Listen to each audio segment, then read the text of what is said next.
Welcome to the Salmon Runs YouTube. Enjoy the video. You start by ensuring your device supports photo widgets and that your icons are ready. This avoids format surprises later. Once done, collect square images at 300-1200px for crisp scaling and save them in a dedicated album. Now open home screen edit mode, tap the plus widget button, and choose the photo widget option. This step launches the editor so you can assign images to individual slots, which is the first actionable move toward icon replacement. You now assign each icon image to a widget slot and refine how it appears. This is where control matters.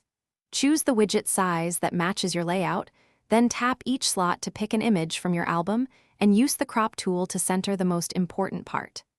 Make sure to apply subtle filters or contrast overlays if the icon blends into your wallpaper, because legibility determines usability.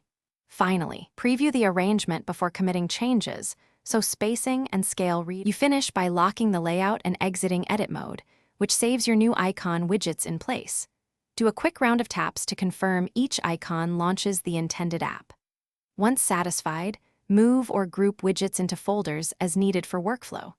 If a widget displays blurry or misaligned images, swap to a higher resolution file and recrop, or remove and re-add the widget. This one troubleshooting step fixes most display and touch target issues immediately.